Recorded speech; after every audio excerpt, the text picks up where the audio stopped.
लला की प्राण प्रतिष्ठा के समारोह में कुछ ऐसे वीवीआईपी मेहमान आने वाले हैं जिनके बारे में शायद आप जानते भी नहीं।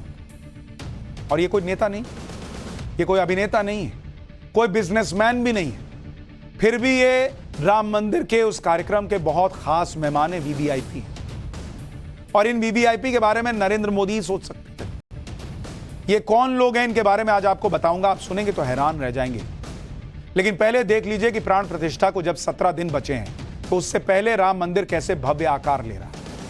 अयोध्या से आई ये लेटेस्ट तस्वीरें हैं जिसमें राम मंदिर का मुख्य द्वार अब दिख रहा है और इस पर सोने की परत चढ़ाई जा रही है। दरवाजों की लकड़ी महाराष्ट्र से आई है और सागौन की लकड़ी से बने इन दरवाजों की खासियत यह है कि सालों साल तक ये खराब नहीं होते।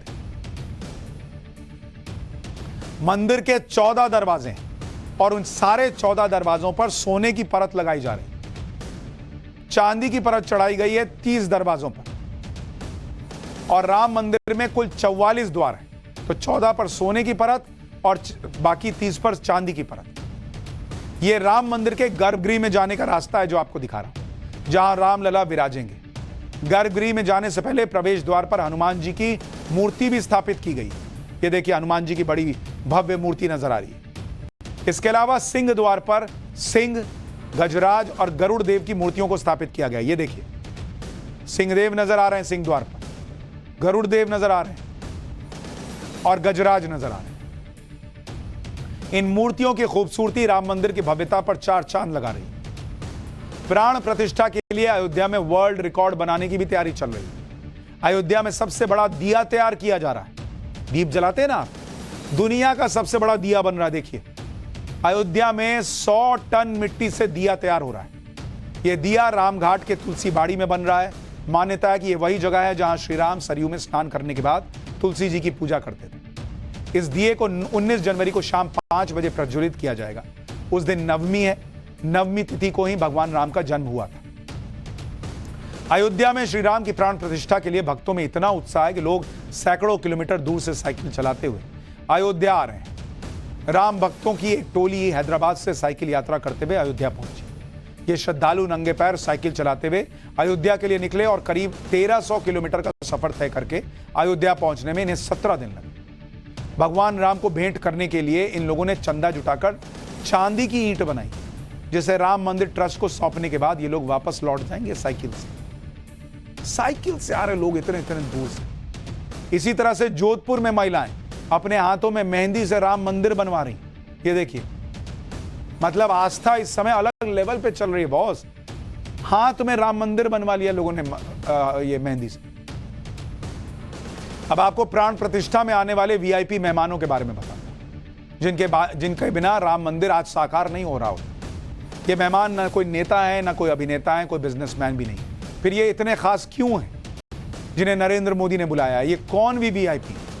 जरा इस पर एक रिपोर्ट देखिए। प्राण प्रतिष्ठा की सबसे खास बात यही है कि उन कार सेवकों के परिवारों को भी खास तौर पर बुलाया जा रहा है जिन्होंने राम मंदिर आंदोलन में लाठियां खाई, गोलियां खाई।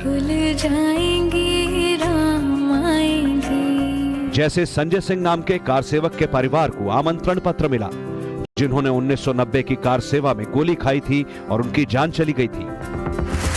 30 अक्टूबर 1990 को 35 साल के संजय सिंह अपनी पत्नी और 2 बेटियों को छोड़कर घर पर बिना किसी को बताए 2 नवंबर को अयोध्या पहुंच गए। 2 नवंबर 1990 को जब करीब 5000 कार सेवकों का जत्था विवादित ढांचे की ओर बढ़ रहा था, तब हनुमानगढ़ी के पास पुलिस ने फायरिंग कर दी। इस फायरिंग में संजय सिंह की मौत हो गई। 3 नवंबर को संजय सिंह के घर में उनकी मौत की खबर मिली, लेकिन संजय सिंह के बलिदान के बाद न परिवार को उनके अंतिम दर्शन करने को मिले, न ही उनकी अस्थियां घर पहुंची। लेकिन संजय सिंह के बलिदान के 33 साल बाद 22 जनवरी को उनका सपना पूरा होने जा रहा है। अयोध्या में भगवान राम की प्राण प्रतिष्ठा है, जिसमें शामिल होने के लिए संजय सिंह के परिवार को भी न्योता भेजा गया है। ये न्योता संजय सिंह की बेटी स्मृति चौधरी को मिला, जो इस वक्त राजस्थान के बांसवाड़ा में रहती हैं। मेरे पापा का वहाँ पे 2 नवंबर 1990 को वहाँ गोली लगी थी हनुमानगढ़ी के पास। और अभी मुझे निमंत्रण पत्र आया है अयोध्या ट्रस्ट की तरफ से, तो हम लोगों को जाना है और बहुत ही अच्छा लग रहा है कि ट्रस्ट के लोग याद रख रखे हैं अपने बलिदानियों को, तो बहुत ही अच्छा लग रहा है। जब मेरे पापा को गोली लगी थी 2 नवंबर 1990 को, उस समय मेरी उम्र 2 साल 10 महीने थी और मेरी बहन की उम्र 1.5 महीने की थी, और पापा बिना घर से बताए हुए मम्मी को निकले थे। और मम्मी को पता नहीं था पापा अयोध्या जी गए हुए हैं। बाद में जब गोली लग गई, दाह संस्कार वहीं पे करके सरजुग नदी के किनारे में लोग घर पे आए, तब जाके मम्मी को पता चला कि पापा वहाँ गए थे और ऐसा सब कुछ हुआ है। इसी तरह से राजस्थान में अजमेर के अविनाश माहेश्वरी के परिवार को प्राण प्रतिष्ठा में बुलाया गया है। अविनाश माहेश्वरी 6 दिसंबर 1992 की कार सेवा में अजमेर से अयोध्या पहुंचे थे। 1992 में वो अजमेर से अयोध्या गए 28 कार सेवकों में शामिल थे। अविनाश अपने साथियों के साथ कार सेवा में जुटे, तभी किसी ने उनकी तरफ बम फेंक दिया। अविनाश ने बम पकड़ लिया और सामने की तरफ मकान की ओर फेंका। बम मकान के छज्जे के नीचे जाकर फट गया। बम से निकले कुछ छर्रे अविनाश को भी लगे। अविनाश को अस्पताल ले जाया गया, जहां इलाज के दौरान उनकी मौत हो गई। अविनाश के परिवार को भी राम मंदिर के प्राण प्रतिष्ठा का न्योता मिला है। प्राण प्रतिष्ठा में शामिल होने के लिए अविनाश के माता पिता ने ट्रेन में टिकट बुक करा ली है, ताकि वो अयोध्या पहुंचकर अपने बेटे के सपने को पूरा होता देख सकें। अविनाश के पिता का कहना है कि जिस काम के लिए हमारा बेटा वहां गया और अपना बलिदान दिया, वो काम अब पूरा हो रहा है। हमारे बेटे का बलिदान सार्थक हुआ। उसके बलिदान को कभी भुलाया नहीं जा सकता। अच्छा, राम वो कार सेवा की चर्चा उस दिनों थी, तो बाप बेटों में तो बात होती थी कि कार सेवा में यहाँ से जा रहे हैं तो मैं भी जाऊँगा, इस तरह की उसको जिद थी। लेकिन इनकी तरफ से डिनाई था कि नहीं, तुम नहीं जाओगे। फिर एक दिन हिम्मत करके उसने मेरे से कहा, पापा इस तरह की बात है, मेरे दोस्त सब जा रहे हैं, मैं भी कार सेवा में जाऊँगा। तो मैंने उसको कहा, भाई पहले मेरा है प्रोग्राम जाने का, पहले मैं जाता हूँ, उसके बाद तुम जाना। तो नहीं पापा, मैं ही जाऊँगा। मैंने कहा ठीक है, अगर तुम्हारी इतनी इच्छा है तो पहले तुम जाओ। तो फिर वो 28 नवंबर को सुबह मैं तो बाहर था रोड पे, और अपनी मम्मी से परमिशन लेके वो मेरे पास आया कि पापा मैं अयोध्या जा रहा हूँ, मेरे दोस्त जा रहे हैं। मैंने कहा ठीक है, जो भी तुम्हें वहाँ काम बताए उसको अच्छी तरह से निभाना। कि पापा आप चिंता मत करो, मैं जल्दी लौट के आ जाऊँगा। अच्छा, फिर कब आपको प्रॉपर कब सूचना मिली थी? 7 दिसंबर को सुबह मेरे दोस्त आए मेरे पास और कहने लगे अजमेर के कार सेवकों में कोई घटना हुई है। अपनी गाड़ी में लेके उसको हम घर पे नहीं लाया। मैंने कहा रात को घर पे ले चलूँगा तो बड़ा हल्ला होगा, कैसे रात निकलेगी, औरतें कैसे सहन कर पाएगी। तो बाहर सेमी इंजीनियरिंग है एक, उनके मकान पे उस बच्चे को हमने वहीं रात भर वहीं रखा। उसके गले पे खूब गहरा घाव था और चेहरे पे ब्लैक स्पॉट्स खूब थे। तो डॉक्टर परवीन उनको बुला करके मैंने मेकअप करवा दिया कि भाई ये घाव बिल्कुल नहीं दिखे और ये जो स्पॉट्स चेहरे के जो घाव हैं चेहरे पे वो हल्के हो जाएं। तो उन्होंने बहुत अच्छी इस तरह की उसका मेकअप कर दिया कि गले का घाव तो बिल्कुल दिखना बंद हो गया और स्पॉट भी हल्के हो गए थे।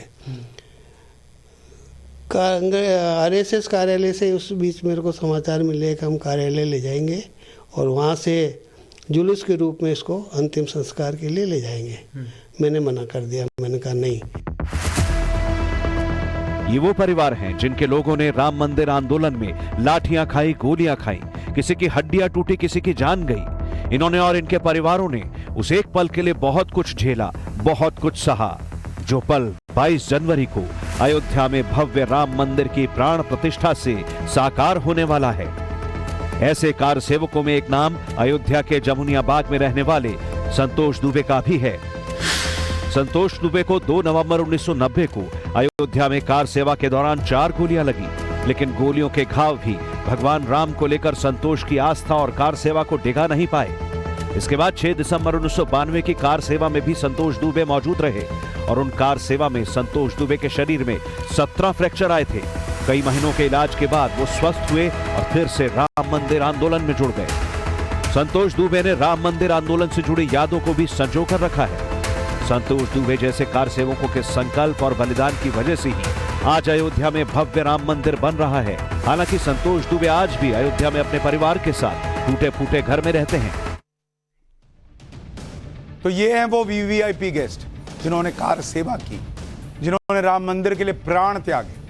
उन्हें भूल नहीं गया है देश, उन्हें भूल नहीं गए नरेंद्र मोदी, उन्हें भी न्योता गया उनके परिवारों को कि आइए आपका भी योगदान है। राम मंदिर के